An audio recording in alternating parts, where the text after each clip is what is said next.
कहा था, दोपहर को सुला देती है बच्चों को वो इस डर से गली में फिर खिलौने बेचने वाला ना आ जाए। कभी हमने इन लोगों के दर्द को भी समझा? हमने कभी सीरत के इन पहलुओं पे भी गौर किया? आज हम अपनी बेटी की शादी करते हैं तो उसका जहेज चारपाइयों पे बिछा देते हैं, और हमारे देहातों में रिवाज है कि खातून को कहते हैं कि जाओ पूरे मोहल्ले में, पूरी बस्ती में जाके ढंडोरा दे दो कि बेटी का जहेज देख जाओ। यार दिया तो अपनी बेटी को है और तोहफा दे रहे हैं, लोगों क्यों दिखला रहे हैं? सिर्फ दाद वसूल करने के लिए। मलिक साहब ने, खान साहब ने, चौधरी साहब ने हद कर दी, कमाल कर दी, बढ़ा दिया, अपनी बेटी का घर भर दिया। यार तुमने तो दाद वसूल कर दी। चौपालों में, बैठकों में तस्करा भी चला, तंदूरों पे औरतें बातें भी करने लगी, तुम्हारे नाम के झंडे भी गड़ गए, लेकिन तुमने ना सोचा तुम्हारी बेटी का जहेज देखने के लिए यतीम बच्चियां भी आई, तुम्हारी बेटी का जहेज देखने के लिए उस बूढ़े मजदूर की बेटियां भी आई जो सुबह उठ करके मजदूरों वाले अड्डे पे जाके बैठ जाता है और उसको बूढ़ा समझ के कोई कबूल नहीं करता, और वो कहता है मुझे 10 रुपए कम दे देना, मुझे साथ ले जाओ, लेकिन उसको कोई साथ ले जाने के लिए तैयार नहीं होता। जब धूप खूब चमक पड़ती है और उसे मायूसी होती है कि अब कोई लेने नहीं आएगा, तो वो डब्बा लटका करके रोटी वाला घर जब वापस पलटता है तो कोई जानता है उसके कदम कितने बोझल होते हैं।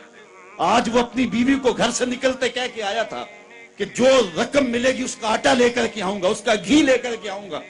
आज वो खाली डब्बा रोटी का वापस जब पलटा के ले जा रहा होता है, उसके लिए घर की दहलीज नहीं होती, पुलसरात होती है, और अंदर लोगों के कपड़े सी सी के और लोगों के घरों के बर्तन मांज मांज के अपने जहेज की चीजें बनाने वाली बेटियां जब अपने बाप को यूं आज भी खाली आता हुआ देखती हैं, तो जो कचोके उनके दिल पे लगते हैं उसका मदावा किसके पास है?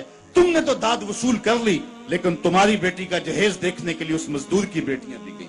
तारा टूटता सबने देखा, ये ना देखा एक ने भी, किसकी आंख से आंसू टपका, किसका सहारा छूट गया।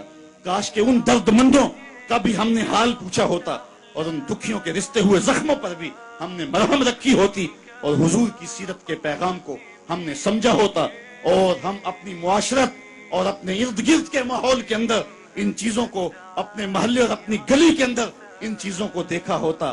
साहेब, रात की तन्हाई के अंदर गरीब के घर में जाके जो है वो पैसे फेंक आना, ये बहुत मुश्किल काम है।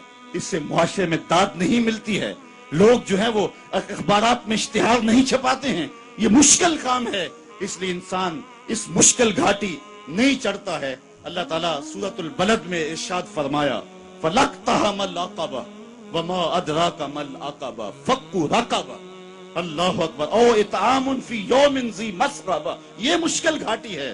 किसी फंसे हुए की गर्दन छुड़ाना है, किसी लाचार के काम आना है, किसी दुखी के काम आना है। मेरे और आपके आका मौला हुजूर खत्मुल मर्तबत सल्लल्लाहु अलैहि वसल्लम ईद पढ़ने जा रहे हैं, रास्ते के अंदर एक यतीम बिलखता बच्चा देखा। हुजूर रुक गए, सर पे शफकत का हाथ रखा, पूछा बेटे आज ईद का दिन है, तुम रो रहे हो? कहा मेरा बाप फला गजवे में शहीद हो गया, मेरी माँ का साया भी सर पे नहीं, भरी दुनिया में यहाँ मेरा कोई नहीं है। दीवार के साथ लग के बिलक रहा है। ईदगाह में इंतजार हो रहा है, हजारों लोग मुंतजिर है। आका करीम ने दिल जोई यतीम को, यतीम की दिल जोई को इतना मुकद्दम समझा कि उसको लेके वापस घर आए और आके कहा कि इसको लिबास दिया जाए, इसको खाना खिलाया जाए, और उसको जैसा हसनैन करीमैन को लिबास दिया गया था ऐसा उस बच्चे को पहनाया गया, खाना खिलाया गया। हुजूर ने एहसास महरूमी दूर करने के लिए मजीद उसके सर पे शफकत भरा हाथ रखा और मुस्कुराते हुए फरमाया, क्या बेटा तू इस बात को पसंद नहीं करता कि मोहम्मद तेरा बाप लगे, आयशा तेरी माँ लगे और फातिमा तेरी बाजी लगे? उसने कहा ये रिश्ते मिल जाएं तो और क्या चाहिए?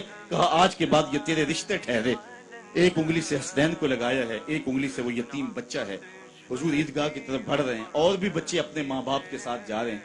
ये यतीम जुबान हाल से कहता है था तो यतीम, लेकिन यतीमी का मजा आ गया, मुस्तफा की उंगली थाम के जा रहा। तो हुजूर अलैहिस्सलाम की सीरत जब नस्ल नौ के सामने रखें,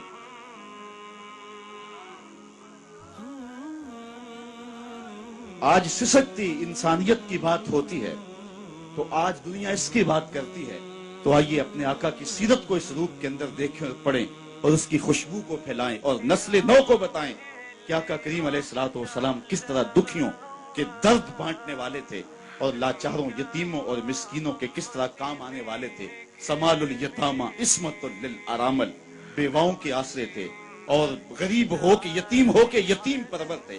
یہ 9 سال کی عمر ہے حضور کی. اس وقت کہا جا رہا ہے حضور کے لیے سمال الیتامہ، یتیموں کا سہارا اور آسرا ہیں.